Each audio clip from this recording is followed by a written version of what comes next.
বিএনপির ভারপ্রাপ্ত চেয়ারম্যান তারেক রহমান বলেছেন, দেশের মানুষের প্রত্যাশা অনুযায়ী দেশ পুনর্গঠনে দ্রুততম সময়ে স্বচ্ছ নির্বাচন দেওয়া জরুরি। তিনি বলেন, বিএনপি একমাত্র দল যার নেতাকর্মীরা অন্যায় করলে ব্যবস্থা নেয়। তাই বিএনপির বিরুদ্ধে অপপ্রচারে বিভ্রান্ত না হবার আহ্বান জানিয়ে তারেক রহমান বলেন, জনগণের সমর্থনেই এমন কোনো কাজ বিএনপি করে না। গতকাল যশোর জেলা বিএনপির সম্মেলনে তিনি এসব কথা বলেন। যশোর থেকে রাজেশ জাহাঙ্গীরের তথ্যছবিতে ডেস্ক রিপোর্ট।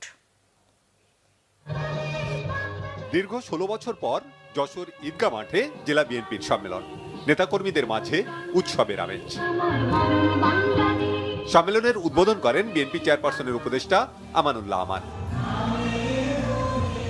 ভার্চুয়ালি যুক্ত হয়ে প্রধান অতিথির বক্তব্য রাখেন দলের ভারপ্রাপ্ত চেয়ারম্যান তারেক রহমান।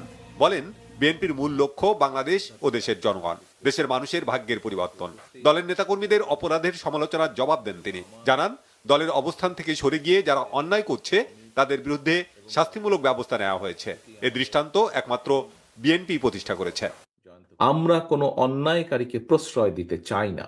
আমাদের সামনে যদি কোনোভাবে কেউ উপস্থাপন করতে সক্ষম হয় অথবা প্রমাণিত হয় যে আমাদের কোনো সহকর্মী কোনো অন্যায় করেছে, যা সমাজের মানুষের কাছে এবং সামাজিকভাবে হোক, রাজনৈতিকভাবে হোক, যে কোনো দৃষ্টিকোণ থেকে হোক না কেন, যা গ্রহণযোগ্য নয়, তাকে আমরা সমর্থন দেই না, তার বিরুদ্ধে আমরা ব্যবস্থা গ্রহণ করি।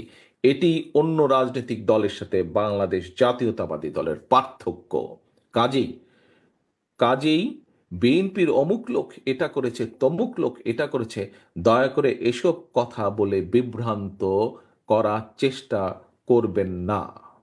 আমরা সকল সময় অন্যায়ের বিরুদ্ধে আমাদের কাজে, আমাদের কথায় সবসময় আমরা চেষ্টা করেছি এটা প্রমাণ করতে।